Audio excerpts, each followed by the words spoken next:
السلام علیکم ورحمۃ اللہ نحمدہ و نصلی علی رسولہ الکریم۔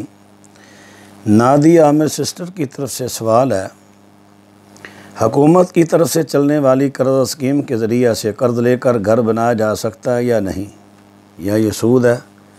اس اسکیم کی شرائط کے لیے درج ذیل لنک ملاحظہ فرمائیں۔ آپ برائے مہربانی لنک سینڈ نہ کیا کریں، کیونکہ بعض دفعہ لنک کھلتے نہیں، اگر کھلتا ہے وہ فیک کھلتا ہے، دوسرا اصل لنک نہیں آ رہا سامنے۔ البتہ میں نے جو لوگوں سے باتیں سنی ہیں وہ یہ ہیں کہ ایک تو یہ قرض مل رہا ہے گورنمنٹ ملازمین کو، اور گورنمنٹ بینک سے انہیں قرضہ لے کر دیتی ہے آپ کہ اپنے گھر وغیرہ بناؤ، اور اس پر جو بینک سود ڈالتا ہے وہ گورنمنٹ اپنی طرف سے ادا کرتی ہے۔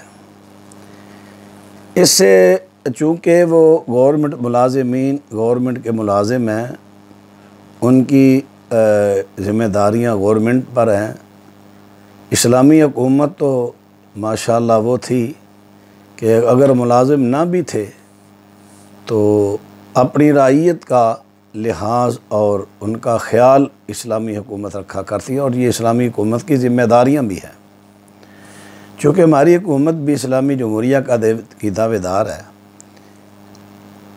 اگر وہ حکومت، چونکہ ان کا سسٹم ہی پورا سودی ہے، کہاں کہاں ہم ان پر تنقید کریں گے؟ نہ وہ علماء کو بٹھا کر مشورے لیتے ہیں، چند لوگ ہوتے ہیں جو ان کی حمایت کے ہوتے ہیں، انہی سے وہ مشورے لیتے ہیں،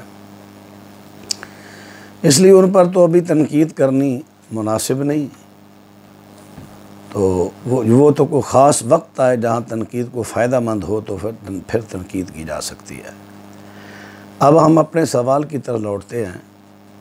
اگر تو کوئی ایسا بالکل مجبور ہے، اس کے پاس گھر نہیں، کرایوں پر رہتا ہے، اس کی آمدن جو ہے اس سے اس کے اخراجات کرایہ دے کر پورے نہیں ہوتے، مجبور ہے، اس کی حالت اضطراری بن رہی ہے، تو وہ گورنمنٹ سے یہ قرض لے لے، چونکہ اس کا سود وغیرہ گورنمنٹ نہیں ادا کرنا ہے، اس لیے وہ لے کے اپنا مکان بنا لے۔